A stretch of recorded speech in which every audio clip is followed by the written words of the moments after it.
반갑습니다. 아침 저녁으로 이제 제법 날씨가 시원해졌습니다. 한결 여러분들이 성경 보시기에도 또 직장에 생활하시기에도 편해지지 않을까 싶습니다. 그 시원한 가을바람을 타고 오늘도 다니엘서 2장 가도록 하겠습니다. 이 2장에 오시면 느부갓네살 왕이 꿈을 꾸게 되죠. 그리고 그 꿈의 해석을 놓고 다니엘과 세 친구들이 어떠한 태도를 보이고 있는가에 대해서 은혜를 나누도록 하겠습니다.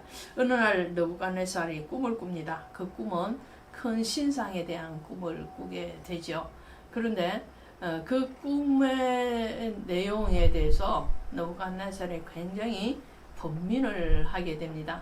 꿈 해석이 명쾌하게 되어졌다면 번민이 되지 않았겠죠. 근데 꿈 해석이 되지 않으니까 느부갓네살이 꿈에 대해서 이 술사들에게 물어봅니다.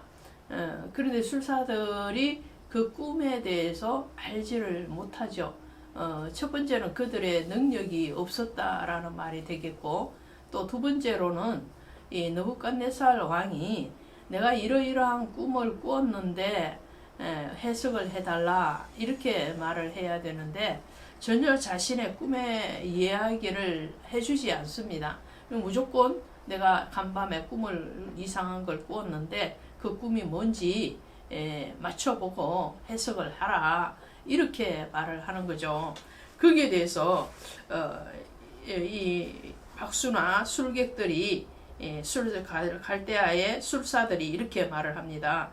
2장이죠. 2장 11절 가시니까 왕에게서 물으신 것은 어려운 일이라 육체와 함께 살지 아니하는 신들 외에는 왕 앞에 그것을 보일 자가 없나이다 한지라. 전혀 이야기를 해주지 않고 내가 어젯밤에 무슨 꿈을 꾸었는지 그리고 그 꿈에 대해서 해석을 하라 이렇게 말을 하니 이 술사들이 그것은 육체와 함께하지 아니한 신, 즉 영적인 신이 아니면 그것에 대해서 알 수 있는 사람이 없습니다 라고 말을 하는 거죠. 그러니 이 느부갓네살 왕은 자기가 황당한 요청을 했다는 것은 생각을 하지 아니하고 왕의 명령에 대해서 못한다고 한 이 술사와 술객들을 다 처형하라고 명령을 합니다. 그때 다니엘이 짜자잔 하고 나타나는 거죠. 그래서 다니엘이 이 건의대장에게 잠깐 멈추시오 그러면서 시간을 내게 준다면 이 꿈 해석을 해드리겠습니다 라고 말을 하는 거예요. 그러면서 다니엘이 하는 말이 무슨 말이냐 하니까 28절이죠. 오직 은밀한 것을 나타내실 이는 하늘에 계신 하나님이시라. 그가 느부갓네살 왕에게 후일에 될 일을 알게 하셨나이다. 자, 이 바벨론의 점쟁이들이 했던 말이 뭔가요? 육체와 함께 살지 아니하는 신들 외에는 왕 앞에 그것을 보일 자가 없다. 육체와 함께 살지 아니하는 신, 육적인 신이 아닌 영의 신이 아니면 그것을 해석하거나 맞출 신이 없습니다. 가짜 신은 못 맞춥니다. 자기들 입으로 그것을 말을 하는 거죠. 그런데 다니엘이 거기에 대해서 정확하게 말을 합니다. 이 왕의 꿈에 대해서 은밀한 해석을 나타내실 분은 오직 은밀한 것을 나타내시는 그 하나님밖에 없다라고 말을 합니다. 자, 여기서 우리는 창세기 가시면 40장, 41장에 가면 요셉이 억울한 누명을 쓰고 감옥에 갇혀 있는 상황 가운데 있을 때에 두 간원장이 꿈을 꾸고 그 꿈에 대해서 요셉이 해석을 해주는 장면이 나오죠. 그리고 또 곧이어서 2년 후에 바로 왕이 꿈을 꾸고 그 꿈 해석을 그 애굽의 술사들에게 물었으나 알지 못하자 이 요셉에게 꿈 해석을 요청을 하고 요셉이 꿈 해석을 하게 됩니다. 그때 요셉의 꿈과 오늘 다니엘의 꿈 해석의 차이점이 무엇이고 동일한 점이 무엇인가 하니까 그때도 요셉도 말을 하죠. 이 꿈 내용에 대해서는 하나님만이 할 수 있습니다. 그래서 창세기 40장 8절에 가면 해석은 하나님께 있지 아니하나이까 라고 말을 했고요.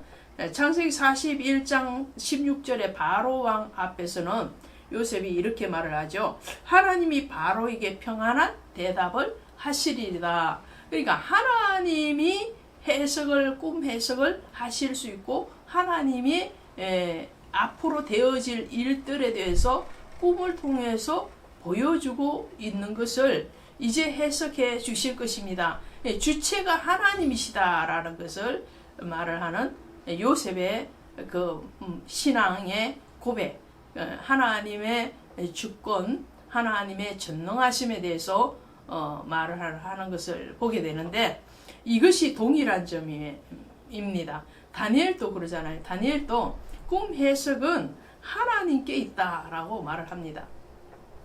그런데 다른 점이 있어요. 창세기 40장이나 41장에서 다른 점은 뭐냐면 그때 두 관원장이나 바로는 꿈을 꾼 현상에 대해서는 요셉에게 말을 하죠. 두 관원장은 어떤 꿈을 꿨는가요?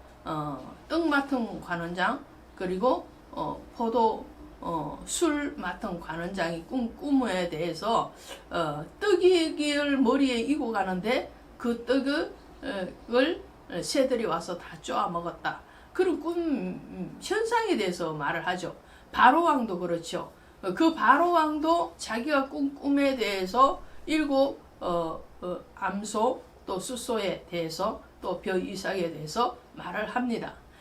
그런데 다른 점은 이 다니엘의 나오는 느부갓네살은 꿈의 현상에 대해서도 전혀 말을 하지 않습니다.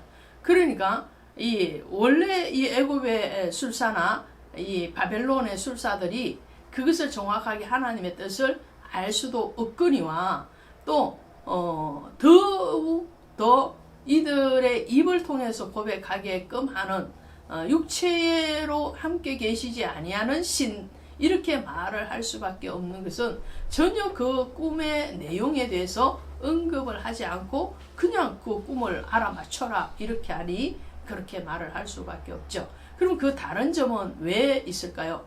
창세기 40장 41장의 꿈 해석과 요셉의 꿈 해석과 다니엘서에 나오는 오늘 본문의 꿈 해석의 차이점이 왜 있을까요?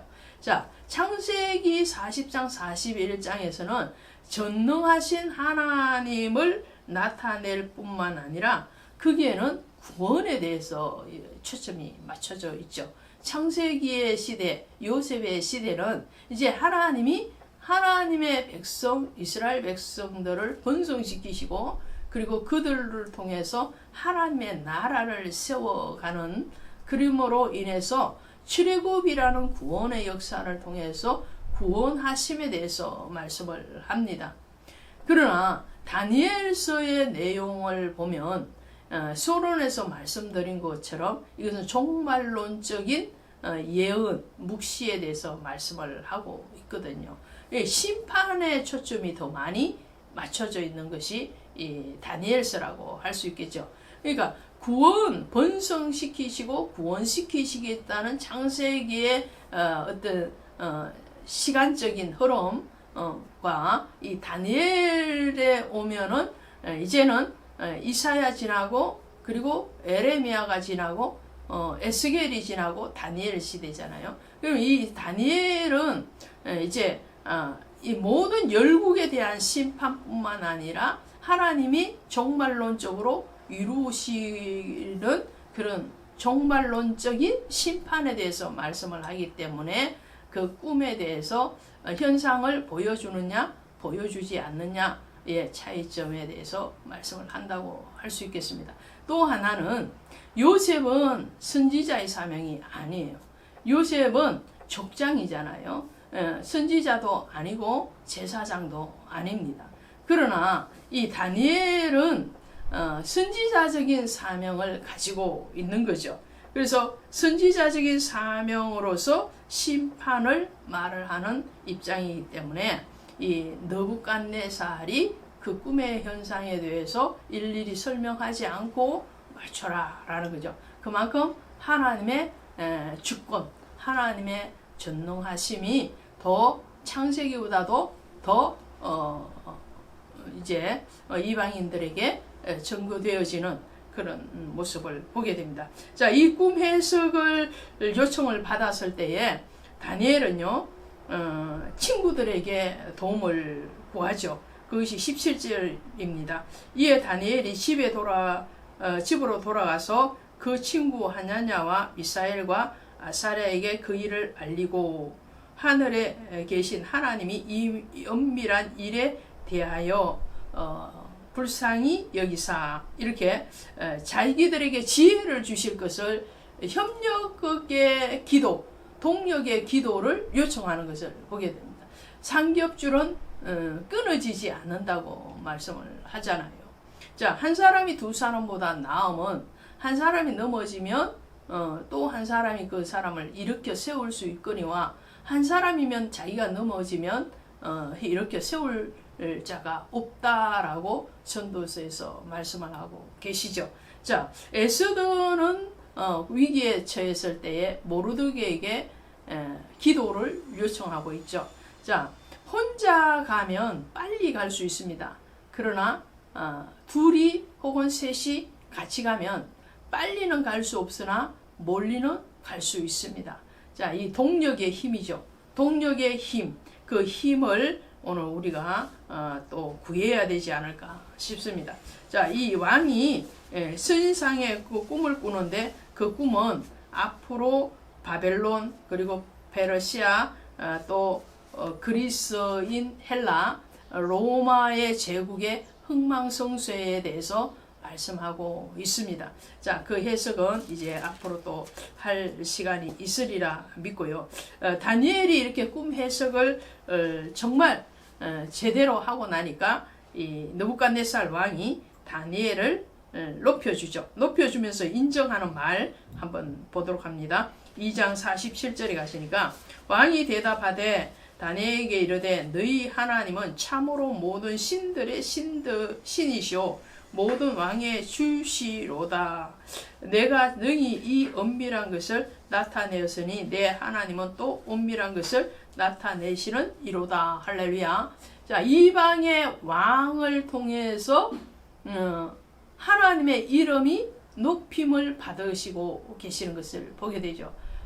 그래서 하나님은 이 느부갓네살의 꿈을 통해서 앞으로 이루어질 제국과 강대국들의 흥망성쇠에 대해서 말씀하실 뿐만 아니라 더 나아가서 하나님이 모든 나라를 통치하고 다스리시고 그 역사를 주관하고 계신다라는 것을 말씀을 하고 있습니다. 오늘 우리의 모든 삶의 주관자도 당연히 여호와 하나님 한 분이십니다. 그 하나님 앞에 경배와 찬양을 올려드립니다. 고맙습니다.